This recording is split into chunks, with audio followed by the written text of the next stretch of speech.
Olá, amados, graça e paz, em nome de Jesus.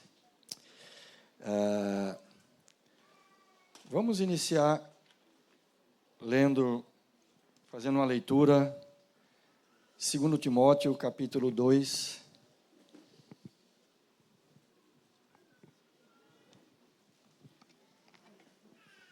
Dois, 9, e depois a gente vai para o capítulo 4.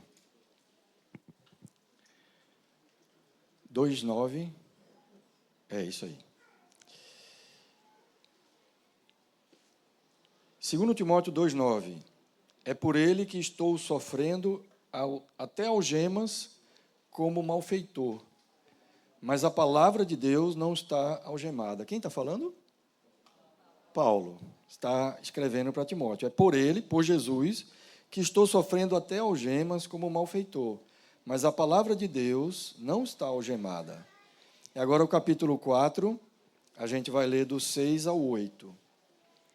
Quanto a mim, já estou sendo oferecido por libação, e o tempo da minha partida chegou. Combati o bom combate, completei a carreira, guardei a fé. Desde agora me está guardada a coroa da justiça, que o Senhor, reto juiz, me dará naquele dia. E não somente a mim, mas também a todos os que amam a sua vinda. Antes de iniciar, libação era uma oferta de vinho que era derramada sobre o altar no templo ou antes no tabernáculo. Então, foi instituída por Deus para Israel, era uma oferta de vinho derramada sobre o altar. Era um tipo de sacrifício, uma oferta de vinho. E Paulo diz, já estou sendo oferecido por libação, e o tempo da minha partida chegou. O que acontece? Paulo estava preso em Roma pela segunda vez. A primeira prisão tinha sido uma prisão mais tranquila, aquela que está lá em Atos 28, né? Que Paulo alugou uma casa e ficou na sua casa junto com o guarda, com o oficial, a pessoa que estava tomando conta dele, mas era a casa de Paulo e ele pagava o aluguel. Então, essa prisão tinha sido mais tranquila, era uma prisão domiciliar, e Paulo tinha uma certa liberdade, conforme a gente pode ver ali em Atos 28. Aparentemente, Paulo foi julgado e foi solto depois de algum tempo daquela prisão e pôde continuar o seu trabalho como apóstolo às igrejas, até que ele foi preso de novo. Dessa vez, acusado pelo imperador Nero. Acusado pelo imperador Nero de promover distúrbios e agitações. E essa prisão foi bem diferente da primeira. Agora, Paulo estava encarcerado e era tratado como malfeitor, como a gente acabou de ler. E ele estava convicto que a sua morte estava bem próxima, ia ocorrer a qualquer instante. Já Timóteo, o amado filho de Paulo, conforme ele mesmo se refere a Timóteo no início dessa carta, Timóteo estava em Éfeso, e a distância de Éfeso para Roma é mais de 2.000 quilômetros. Timóteo tinha sido conduzido para lá pelo próprio Paulo, alguns anos antes, como representante apostólico para aquela igreja, para a igreja daquela cidade. E a missão de Timóteo não era simples, não. Corrigir problemas graves que estavam acontecendo por lá. Mais adiante eu falo um pouquinho desses problemas. Mas agora, alguns anos depois, estando na prisão, Paulo toma conhecimento que os problemas na igreja de Éfeso continuavam. E pior ainda, Timóteo não estava bem. Esse é o cenário por trás dessa carta. Segunda carta de Paulo a Timóteo. Amém? Feche os olhos, vamos orar mais um pouco. Jesus, o Senhor que conhece todas as coisas, está conosco aqui esta tarde. O Senhor sabe quantos dos que aqui estão necessitam do socorro do Senhor nesta tarde e nesses dias. Nós te pedimos em nome de Jesus, nós te pedimos que os olhos do nosso coração sejam iluminados pelo teu Espírito Santo. Fala conosco, Senhor, e nos ajude a ouvir a tua voz. Nós consagramos esse tempo, nossos olhos, nossa atenção, nossos ouvidos, Senhor, todo o nosso coração consagramos a ti, para a obra do teu Espírito Santo, em mim, através de mim e em cada um de nós. Em nome de Jesus. Amados, Éfeso era uma cidade muito grande, muito rica e muito movimentada. Era a capital da província romana da Ásia. Hoje, a Turquia, a parte da Turquia que fica na Ásia, né? Esse país, Turquia, tem uma parte dele que é na Ásia, tem uma parte na Europa. A parte da Ásia, naquela época do Novo Testamento, era uma província do Império Romano chamada Província da Ásia. Éfeso era a capital dessa província e era um ponto de passagem das caravanas de comerciantes que levavam e traziam produtos do Oriente para todo o Império Romano. Alguns historiadores dizem que a população de Éfeso naquela época passava dos 250 mil habitantes, e o que a tornava a segunda maior cidade do Império, atrás apenas de Roma, que tinha entre 800 mil e 1 milhão de pessoas em Roma. Além disso, lá em Éfeso, ficava o templo dedicado a uma deusa, a quem eles chamavam de Diana, ou Ártemis, é a mesma pessoa, considerada deusa pelos efésios. Isso fazia com que a cidade de Éfeso fosse também um centro de feitiçaria e de culto a falsos deuses. Mas olha, a religião pagã e o materialismo não eram as únicas ameaças à igreja de Éfeso. Tinha coisa pior. Ensinamentos enganosos sobre o cristianismo avançavam de forma agressiva na cidade e na igreja também, propagados por líderes persuasivos, falsos mestres, que continuavam esse mau trabalho, mesmo após alguns anos de trabalho de Timóteo, de esforços de Timóteo, naquela localidade. Isso estava colocando em perigo a fé de toda a comunidade de discípulos. Além disso, a autoridade de Timóteo continuava sendo questionada por alguns na igreja. Vocês devem lembrar que na primeira carta, Paulo diz para Timóteo: ninguém despreze a tua mocidade. Ele não estava falando da população da cidade, ele estava falando das pessoas que congregavam na igreja. E, aparentemente, a autoridade de Timóteo continuava a ser questionada por alguns que estavam na igreja. Como se não bastasse, é provável também que Timóteo continuasse enfrentando problemas na sua saúde. Na primeira carta, Paulo disse: Timóteo, não beba somente água, tome um pouco de vinho por causa das tuas frequentes enfermidades. Veja, a combinação de todas essas circunstâncias, problemas, os falsos mestres ainda agindo, atuando e colocando em risco aquela comunidade de discípulos, a autoridade deles sendo questionada, problemas de saúde, a soma dessas circunstâncias tinham afetado a fé de Timóteo. Fica claro, quando a gente sabe isso e lê a carta, fica claro o que Paulo está falando.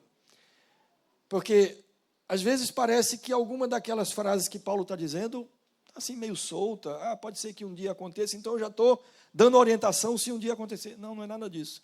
Já estavam acontecendo as dificuldades com Timóteo, e Paulo está tratando disso quando escreve a carta. A fé de Timóteo tinha sido afetada. A disposição, a coragem e o ímpeto de Timóteo para pregar o evangelho e ensinar a sã doutrina haviam esmorecido. Você vai ler comigo daqui a pouco que Timóteo estava envergonhado com a prisão de Paulo e com medo de sofrer. Resumindo, a chama da fé de Timóteo estava se apagando. E Paulo, impossibilitado de vê-lo pessoalmente, e discernindo que a sua própria morte estava muito próxima, acabamos de ler, escreveu essa carta e enviou a carta, possivelmente pelas mãos da mesma pessoa que trouxe as informações, as notícias sobre Timóteo e sobre a igreja de Éfeso. Essa carta foi escrita por volta do ano 67 depois de Cristo, e é a última carta escrita por Paulo. Segundo Timóteo, é a última carta escrita por Paulo. Por causa disso, ela também é considerada por alguns como o testamento espiritual de Paulo para seu filho Timóteo. Então, quer conhecer o testamento espiritual de Paulo para seu filho Timóteo? Segunda carta de Paulo a Timóteo. Agora, as orientações de Paulo a Timóteo, embora tenham sido dadas para o contexto específico que foi citado anteriormente, elas servem para todos os discípulos de Jesus em todas as épocas. Amém? Presta atenção, a chama da fé de Timóteo estava se apagando atrás. A chama da fé de Timóteo estava se apagando. Não era fácil o que Timóteo estava passando ali. Os conflitos eram muito grandes, fora dele e dentro dele. E Paulo dá conselhos e orientações a Timóteo. E eu quero falar hoje, nessa tarde, de 5 desses conselhos, que certamente serão muito úteis para cada um de nós, se colocarmos em prática. O título não é esse, eu só vou dizer o título dessa ministração ao final, porque é diferente disso aí. Mas o que nós vamos ver são conselhos de Paulo a Timóteo, um filho que estava em perigo. Primeiro conselho: reavive o dom de Deus em sua vida. 2 Timóteo 1, de 6 a 8. Por esta razão, Timóteo, venho lembrar-lhe que reavive o dom de Deus que está em você, pela imposição das minhas mãos. Porque Deus não nos deu espírito de covardia, mas de poder, de amor e de moderação. Olha Paulo falando de covardia aqui, não parece uma coisa estranha? Mas é porque Timóteo estava com medo. Portanto, não se envergonhe e com vergonha do testemunho de nosso Senhor, nem do seu prisioneiro que sou eu. Pelo contrário, participe comigo dos sofrimentos a favor do Evangelho, segundo o poder de Deus. Ora, Timóteo era um cidadão do céu, vivendo no caos da terra. Ele precisava ter de volta na vida dele o olhar do céu, o olhar da fé. Os problemas que rodeavam Timóteo tinham afetado a fé dele, tinham roubado a coragem e a disposição de Timóteo. Pelas palavras de Paulo, a gente entende que Timóteo, naquela altura da sua vida, estava encolhido, como um lutador no canto de um ringue, que só faz apanhar e não consegue reagir. Então Paulo diz para Timóteo: reavive o dom de Deus que está em você. Embora o apóstolo pudesse estar se referindo a algum dom específico dado por Deus a Timóteo, tem gente que fala, ele era evangelista e não estava mais evangelizando. Embora possa se referir a isso, eu acredito que, na verdade, se trata principalmente do poder do Espírito Santo. No original, a palavra traduzida por reavive, esse verbo reavive, é o verbo grego anaxupireo, e significa colocar fogo, inflamar a mente, tornar-se fervoroso. Em outras palavras, Paulo está dizendo: volte à comunhão profunda com o Espírito Santo. Timóteo, busque a presença do Espírito Santo com intensidade. Ouça a voz do Espírito Santo, Timóteo. mais do que as vozes do mundo, mais do que a voz dos seus próprios pensamentos e sentimentos. Timóteo, deixe que o fogo do Espírito Santo inflame você. Irmãos, tudo começa com a presença e o fogo do Espírito Santo. E foi assim lá em Atos. E tudo também é reavivado por essa presença e por esse fogo, como Paulo acabou de dizer para Timóteo. Não são novos desafios. Às vezes a gente está desanimado na vida e acha que o que estamos precisando são novos desafios. Não são novos desafios, novas ideias e novos projetos. Não são novos sentimentos, novos relacionamentos e novos amigos que iriam mudar a situação de Timóteo, nada disso. Também não se resolve ficando encolhido e calado, como parece que estava sendo a reação de Timóteo. Para reavivar a fé é necessário poder. É necessário poder concedido pela comunhão com o Espírito Santo. Agora, como alguém na situação de Timóteo, como crescer na comunhão com o Espírito Santo? Você precisa acompanhar com atenção as demais orientações dadas por Paulo a Timóteo, porque todas as próximas 4 orientações têm como objetivo ajudar Timóteo a alcançar esse alvo, colocar fogo, inflamar a sua mente mais uma vez com a vida de Jesus por meio da comunhão com o Espírito Santo.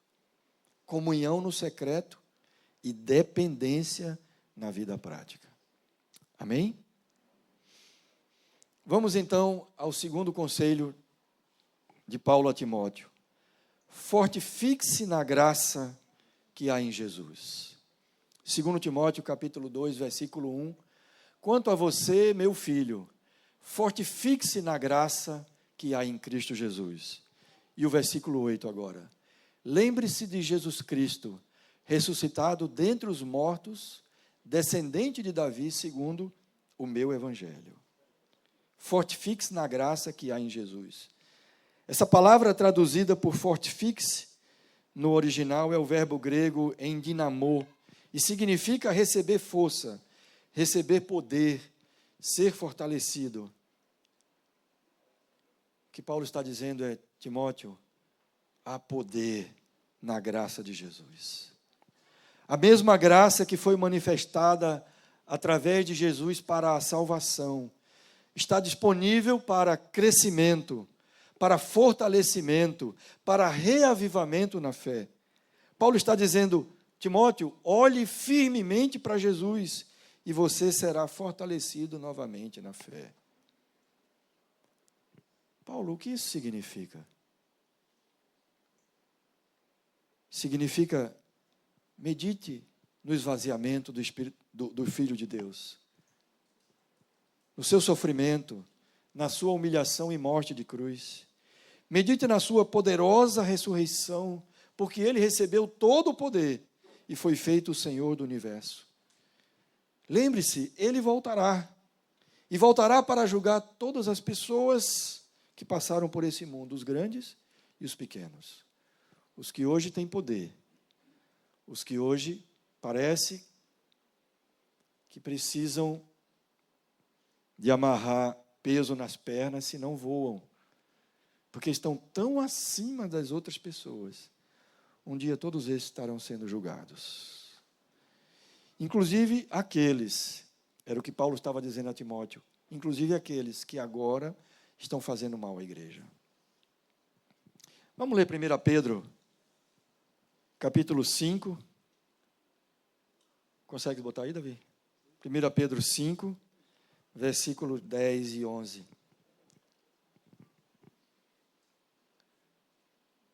E o Deus de toda a graça, que em Cristo os chamou à sua eterna glória, depois de vocês terem sofrido por um pouco, Ele mesmo irá aperfeiçoar, firmar, fortificar e fundamentar vocês. O 11. A Ele seja o domínio para sempre. Amém. as coisas estão de mal a pior em Éfeso, Jesus não perdeu o controle, Timóteo. Porque Paulo está dizendo, Pedro está dizendo aqui na sua carta, e ao Deus de toda a graça, que em Cristo Jesus nos chamou à sua glória. Ele está no controle. Amém? Paulo está lembrando a Timóteo, fortifique-se na graça que há em Jesus, Timóteo. Lembre-se de Jesus, ressuscitado dentre os mortos, Senhor dos céus e da terra. Jesus não perdeu o controle. Timóteo, há lutas e aflições em sua vida. Você não foi esquecido ou abandonado, meu filho. Jesus mora em você por meio do Espírito Santo. Amados, isso é graça. É graça, pessoas como eu e você, termos sido feitos a habitação do Espírito Santo. É graça, pessoas como eu e você, termos sido feitos filhos do Deus Altíssimo. Daquele que tem a história em suas mãos, daquele que se inclina para ver o céu e para ver o que acontece na terra. É graça podermos estar conduzidos, guardados e livrados pelo seu olhar, e um dia sermos buscados por ele. Fortifique-se na graça que há em Jesus, Timóteo, e nós também. Amém?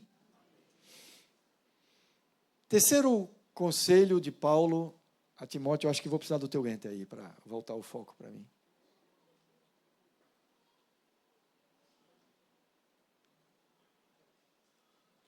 Ok. Terceiro conselho importantíssimo de Paulo a Timóteo. Timóteo, as coisas estão apertadas, não estão? Mantenha o padrão, meu filho. Não retroceda. Tem muita gente fazendo coisa diferente por aí, não seja você um deles. Mantenha o padrão das sãs palavras que de mim você ouviu, com fé e com o amor que há em Jesus Cristo. Com fé e com amor, por meio do Espírito Santo que habita em nós. Guarde o bom tesouro que lhe foi confiado. Irmão, qual é o bom tesouro que lhe foi confiado? Qual o bom tesouro que tinha sido confiado a Timóteo? Ser uma nova criatura em Cristo Jesus. Ser habitação do Espírito Santo. Ser filho de Deus. Guarde, Timóteo, o bom tesouro. Mantenha o padrão com fé e com amor. Mantenha, não retroceda em um mundo que era já o mundo de Timóteo, viu? É o nosso também, mas era já o mundo de Timóteo. Em um mundo já degradado. Pense numa cidade degradada, era Efésios. Imagina uma cidade, não dá para imaginar, a gente nunca viveu isso, mas uma cidade que era o centro de feitiçaria do Império Romano. E que não era um lugarzinho escondido, era uma grande cidade. Era uma enorme cidade. No mundo degradado e piorando, será que existe um padrão de vida que seja confiável para se permanecer fiel a Deus? Existe. E esse padrão está na palavra de Deus. Não precisa colocar aí não, para a gente não... Mas acompanha na sua Bíblia, ou no seu aplicativo, 2 Timóteo, capítulo 3, versículos 16 e 17. Na verdade, começa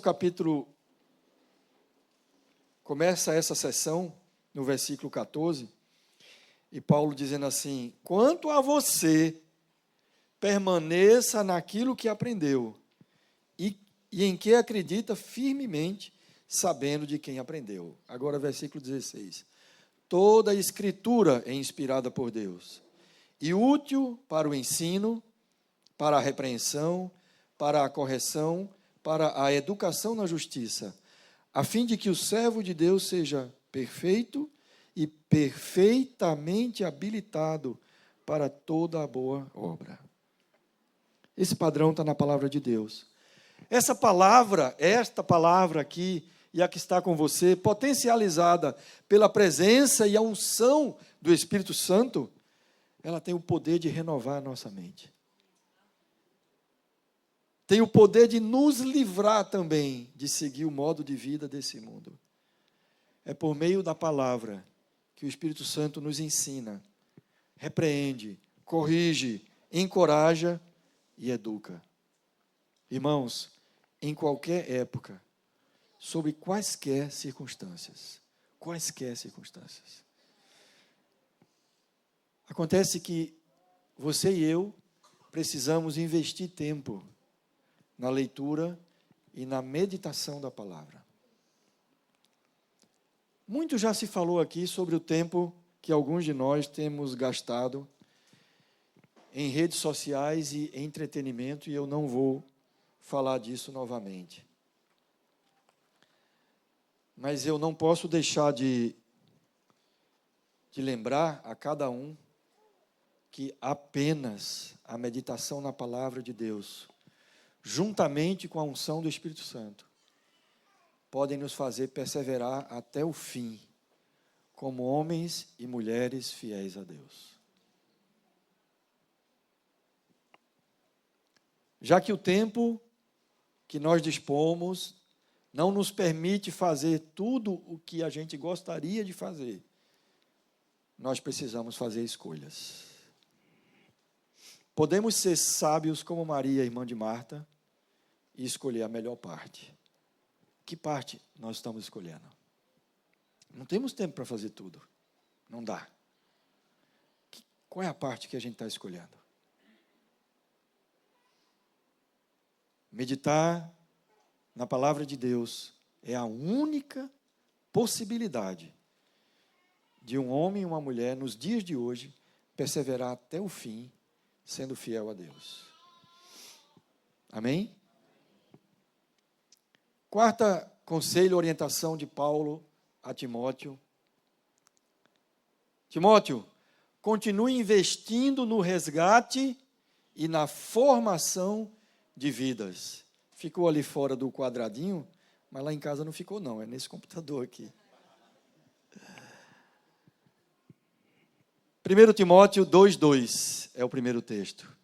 Paulo diz assim: e o que você ouviu de mim, na presença de muitas testemunhas, isso mesmo transmita a homens fiéis, idôneos, para instruir a outros. O próximo texto é 2 Timóteo 4, versículos 1, 2 e 5. Diante de Deus e de Cristo Jesus, que há de julgar vivos e mortos pela sua manifestação e pelo seu reino, peço a você com insistência que pregue a palavra. Insista, quer seja oportuno, quer não. Corrija, repreenda, exorte com toda a paciência e doutrina. Versículo 5. Mas você seja sóbrio em todas as coisas, suporte as aflições, faça o trabalho de um evangelista, cumpra plenamente o seu ministério. Olha só, depois que foi ameaçado de morte por Jezabel, vamos dar uma paradinha na história de Paulo e Timóteo. Depois que foi ameaçado de morte por Jezabel, esposa do rei Acabe, Elias fugiu para o deserto, né? Todos sabem dessa história. E se sentindo assim, muito sozinho e cansado, ele orou a Deus e pediu para morrer. Talvez Timóteo estivesse passando por algo parecido. Longe de Paulo, com a missão de trazer conserto para uma congregação que resistia às suas correções e orientações, provavelmente, é o que dá a entender o que Paulo escreveu para ele, provavelmente Timóteo estava frustrado e muito cansado na alma, assim como Elias. Acontece que a conversa de Deus com Elias foi cirúrgica, e atacou os pontos chaves daquela frustração do profeta. O que foi que Deus falou? Vou precisar da tua ajuda, Davi. 1 Reis 19. 1 Reis 19, de 13 a 18. Coloca para os irmãos, eu vou abrir aqui. 1 Reis 19, de 13 a 18. Olha só. Quando Elias, versículo 13. Quando Elias ouviu isso, o que Elias ouviu? Um suave sussurro. Quando Elias ouviu isso, cobriu o rosto com o manto e, saindo, pôs-se à entrada da caverna. Eis que veio uma voz e lhe disse: o que você está fazendo aqui, Elias? Ele respondeu: tenho sido muito... Apresentou o currículo dele para Deus, né?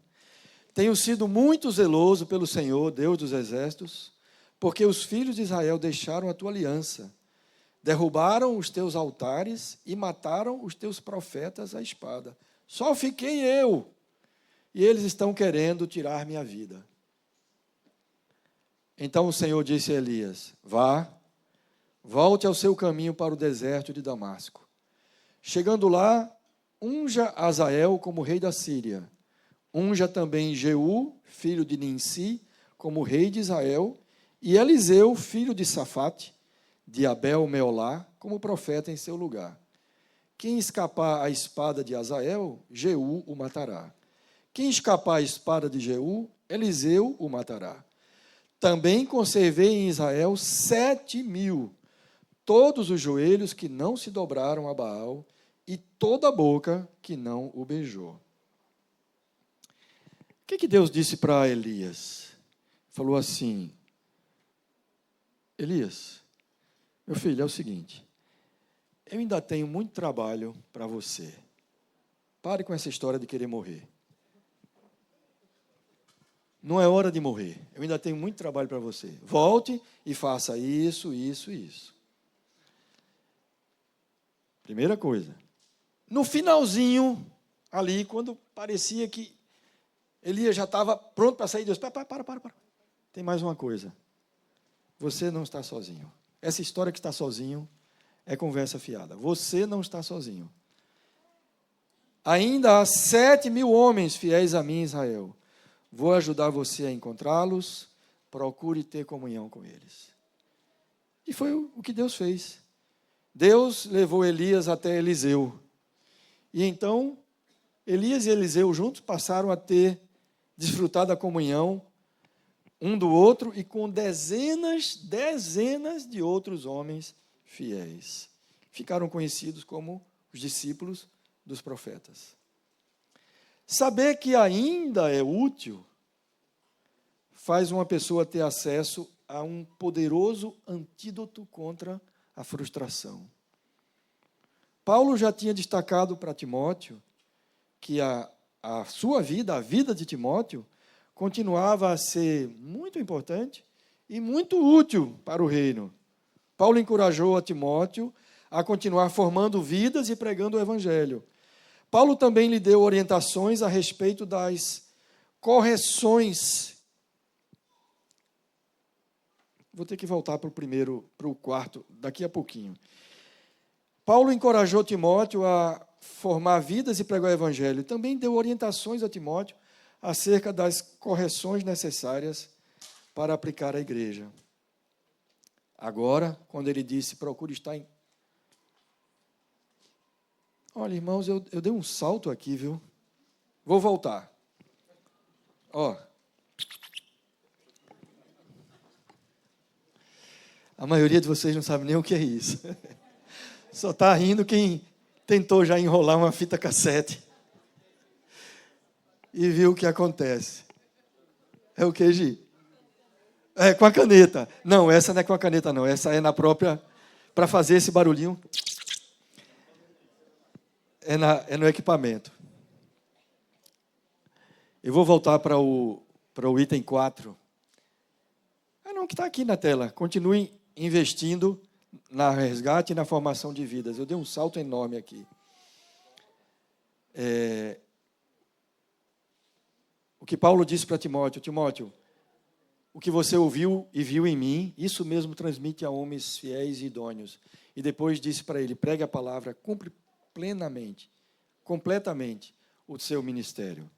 Continuar fazendo aquilo que a gente recebeu como mandamento, ou seja, pregar o evangelho e fazer discípulos, ajudaria Timóteo a manter o foco em Jesus, e nas prioridades do reino, e não apenas em si mesmo e nas suas preocupações e limitações. Alguns discípulos haviam se desviado da fé e buscado falsos mestres. Tinha acontecido isso lá. O que está dito na carta, aconteceu lá, infelizmente acontece em nossos dias. Outros, embora continuassem congregando, não estavam dispostos a pagar o preço. Provavelmente isso estava acontecendo, porque Paulo diz para Timóteo se concentrar naqueles que fossem fiéis e idôneos, certo? Não tem palavra solta aqui nessa carta. Ele disse, transmite a homens fiéis e idôneos. Ora, se todos na congregação fossem fiéis e idôneos, não haveria necessidade de um apóstolo fazer essa diferenciação. Você entende? Se todos fossem fiéis e idôneos, não havia necessidade. Mas Paulo disse, transmita a homens fiéis e idôneos. Agora é importante entender aqui, não se trata de idoneidade moral, não se trata de questão de caráter. Havia, sim, problemas de caráter em alguns, e na carta de Paulo está claro isso. Mas não é o caso agora. Aqui Paulo não está falando de problemas de caráter. Não, ele está falando assim, há pessoas que querem pagar o preço de um discipulado e querem ser formadas para virem a ser também pais, mães na fé. Transmita a homens fiéis e idôneos para instruir a outros. Nem todos, infelizmente, nem todas, infelizmente, estão dispostos a pagar o preço, porque exige cruz. Exige abrir mão de algumas coisas, ou de muitas coisas. Não dá para ter tudo ao tempo todo. Para seguir Jesus, ele disse, é necessário negar a si mesmo. Um discípulo, na época de Jesus, era aquele que seguia os passos do mestre. Não quer dizer que ele tinha o GPS do mestre. Não é isso seguir, não era dar like no Instagram do mestre. Não é isso que é seguir. Seguir é fazer igual o mestre está fazendo. Seguir é fazer igual. É repetir os mesmos passos. Por isso que depois de um tempo, Jesus manda os 12 e depois os 70. Sem ele estar presente. Isso é seguir. Para fazer o quê? O que eles tinham visto Jesus fazer. Não é para inventar a roda. É para fazer o que tinham visto Jesus fazer. Amados, isso exige um preço. E nem todos, nem todas estão dispostos a pagar o preço. Nem todos, neste sentido de ser fiel e idôneo. Esse é o sentido que Paulo está dando. Nem todos estão dispostos, nem todas estão dispostas a pagar o preço de um discipulado, de uma formação de vida, para vir a ser um pai e uma mãe na fé de outras vidas. Então, embora estas circunstâncias de ver pessoas se desviando na fé, observar que nem todas também estão dispostos a pagar o preço do chamado que Jesus fez, não é, volto a dizer, não se trata de falta de idoneidade moral, não é isso não.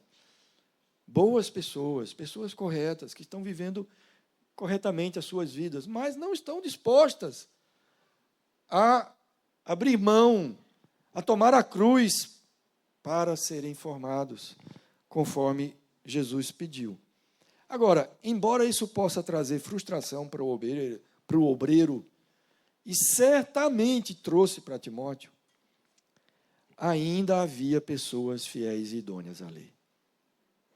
Portanto, ele deveria se concentrar nestas pessoas. Nós estamos falando das orientações de um apóstolo a um amado filho que estava vivendo uma situação difícil na sua vida e bastante provavelmente na sua própria fé. E entre as orientações está: continue investindo no resgate e na formação de vidas. Timóteo deveria se concentrar nessas pessoas, gastar a sua atenção e os seus melhores esforços com essas pessoas. Essa orientação de Paulo serve para Timóteo, é claro, era para ele, mas serve também para nós. Porque os problemas são muito semelhantes aos que enfrentamos hoje em dia. Não é? Aí sim, a história de Elias está ligada à próxima orientação.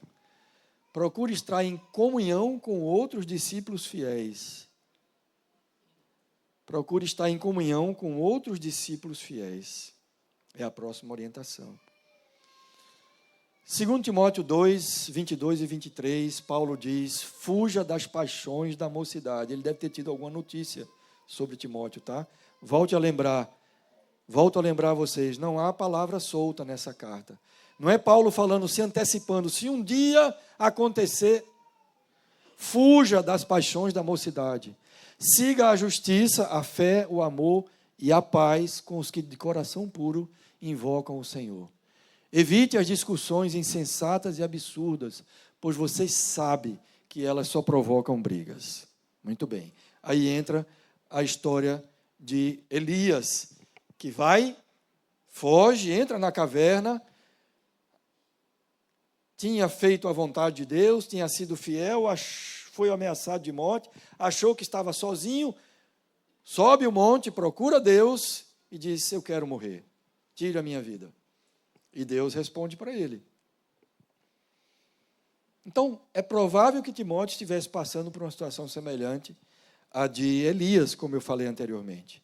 Ele estava longe de Paulo, ele era novo, em termos de idade, comparado a alguns da igreja.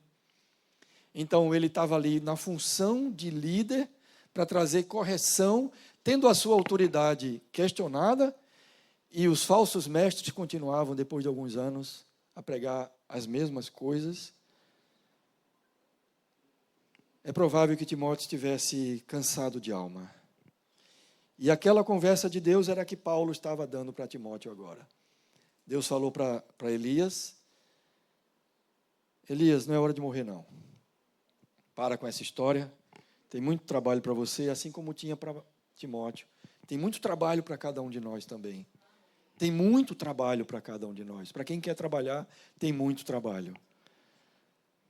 Precisamos ser capacitados, formados, e para isso é necessário pagar o preço. Mas há muito trabalho. E essa história que está sozinho, conversa fiada. Ele só não conhecia os outros, e Deus levou eles para conhecer os demais. Pois bem, saber que é útil, que ainda é útil, faz uma pessoa ter acesso a esse antídoto contra a frustração. Timóteo estava frustrado, é claro. Cara, eu vim fazer um negócio aqui e nada dá certo aqui. Os caras continuam a pregar falsas doutrinas. Óbvio que Timóteo não sabia, não tinha como saber, e nem Paulo também. Mas ali, em Éfeso, estava nascendo uma coisa que ficou muito forte, anos e séculos depois, chamado gnosticismo. Estava nascendo ali, em Éfeso. Era contra isso, ele não sabia. Isso tomou um grande vulto alguns séculos depois. Era contra isso que ele estava combatendo. Veja bem. Um espírito horroroso, satânico, enganador. Paulo já tinha dito, tua vida é útil, Timóteo. Continua formando vidas, continua pregando o evangelho. E agora ele lembra a Timóteo que ele precisa perseverar na comunhão verdadeira. Timóteo, procure estar em comunhão com outros discípulos. Siga a justiça, a fé, o amor e a paz com os que, de coração puro, invocam o Senhor. Aqueles que invocam o Senhor de coração puro, esse tipo de comunhão é um remédio eficaz contra a falta de ânimo. Amém? Procure estar em comunhão com outros discípulos fiéis. Amados, estas foram as 5 principais orientações de Paulo a um filho amado. Um discípulo que estava distante, tinha uma grande responsabilidade na igreja local e estava vivendo uma crise em sua fé. Pode ser que algum de nós aqui conheça alguém que está vivendo algo parecido com as lutas e dificuldades que Timóteo enfrentou. Frustração por um trabalho, por causa de um trabalho que não deu certo, medo de sofrer por Jesus, vergonha do Evangelho, desânimo na fé, tentação em retroceder. Ou pode ser que você mesmo seja essa pessoa.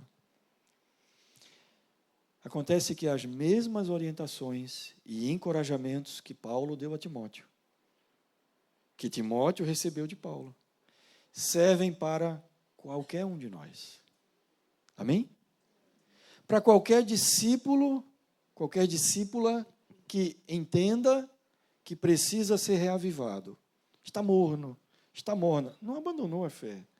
Não, está morno. Está na fé, mas já sabe que não tem o fogo que tinha.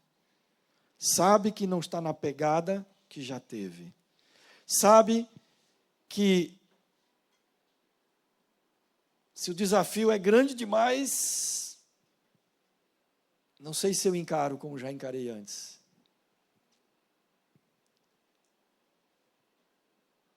Isso não é maturidade. Dependendo do desafio, sim. A gente não precisa andar em perigo. Mas se for algo que Deus manda e a gente fica com medo de fazer, isso não é maturidade. Isso é uma crise de fé.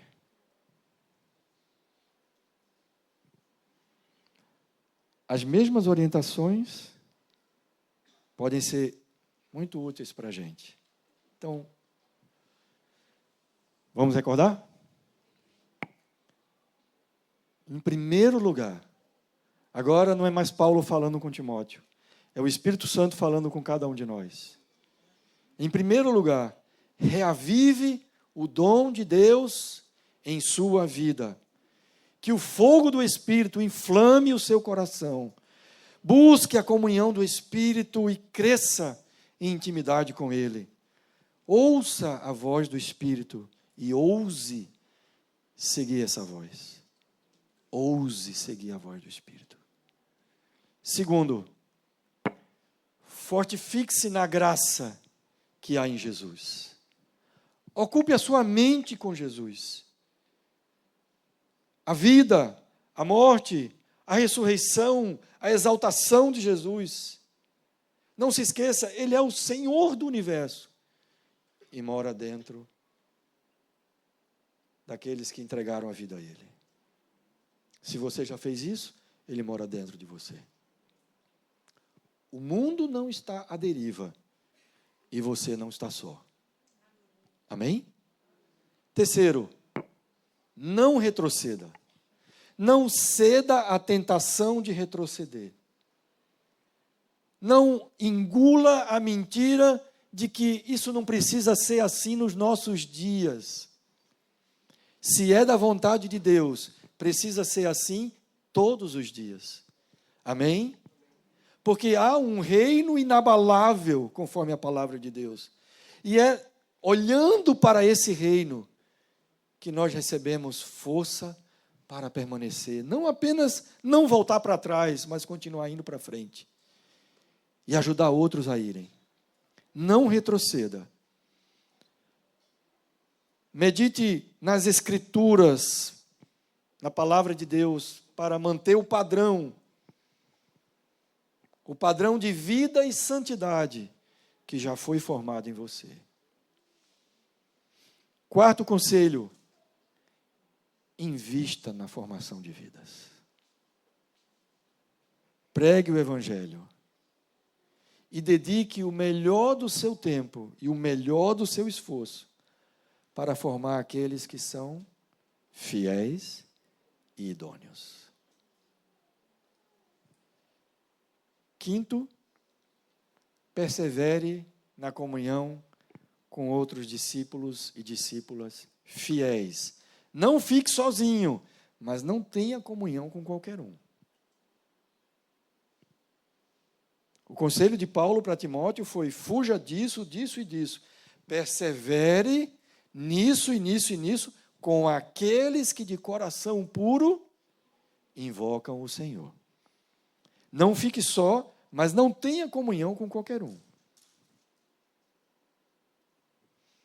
Busque estar perto daqueles que temem a Deus e crie alianças com esses e com essas. Amém? Busque estar perto dos que temem a Deus. Numa das cartas aos Coríntios, Paulo diz assim: eu já orientei vocês, Paulo dizendo, a não ter comunhão com qualquer um. E aí ele completa falando assim: eu não estou me referindo ao mundo. Não estou me referindo ao mundo. Aliás, ele nem usa ter comunhão, ele está falando em falar. Eu não estou me referindo ao mundo. Eu estou me referindo àqueles que, dizendo-se irmãos, não têm uma vida adequada. Não têm uma vida que espelhe a Jesus no seu modo de viver e falar. E Paulo é radical e diz assim: com esses, nem comam. Nenhum tipo de comunhão, Paulo está dizendo. Então nós temos que atentar, porque trata-se da salvação da nossa própria alma e daqueles que querem. Entende? Não podemos dar brecha, bobeira. Não podemos dar espaço. A comunhão é com aqueles de coração, com aqueles que de coração puro invocam o Senhor. Homens e mulheres que temem a Deus.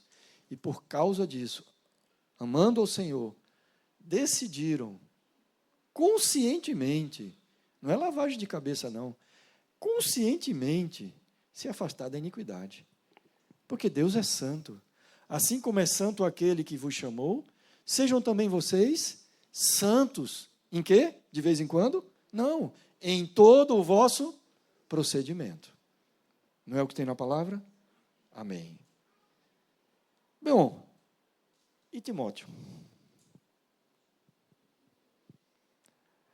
A Bíblia não relata o que aconteceu com Timóteo. Será que ele colocou em prática as orientações de Paulo? Será que teria conseguido sair da crise em que estava? Seria legal saber, né? Deixa eu dizer algo para vocês. Embora não esteja na Bíblia, há fontes extra-bíblicas que afirmam que Timóteo foi morto no ano 97 depois de Cristo. Ou seja, aproximadamente 30 anos depois de receber aquela carta que foi a última carta de Paulo. Foi morto. Onde ele estava quando foi morto? Em Éfeso. Quais as circunstâncias da morte de Timóteo? Há um livro escrito no século XVI e publicado ali por volta de 1550, pelo historiador inglês John Foxe, que esse livro ficou conhecido pelo nome de O Livro dos Mártires de Foxe. E no seu livro, Foxe afirma o seguinte sobre a morte de Timóteo. Ouçam com atenção. Quando os pagãos estavam prestes a celebrar uma festa chamada Catagogia, Timóteo, encontrando a procissão, reprovou-os severamente por sua ridícula idolatria, o que exasperou tanto o povo que eles caíram sobre ele com suas clavas e o espancaram de maneira tão terrível que ele morreu 2 dias depois. Interessante, não? Um mártir da fé. Um homem tão reavivado que se dispôs a pregar o evangelho em circunstâncias perigosas e morrer por essa fé.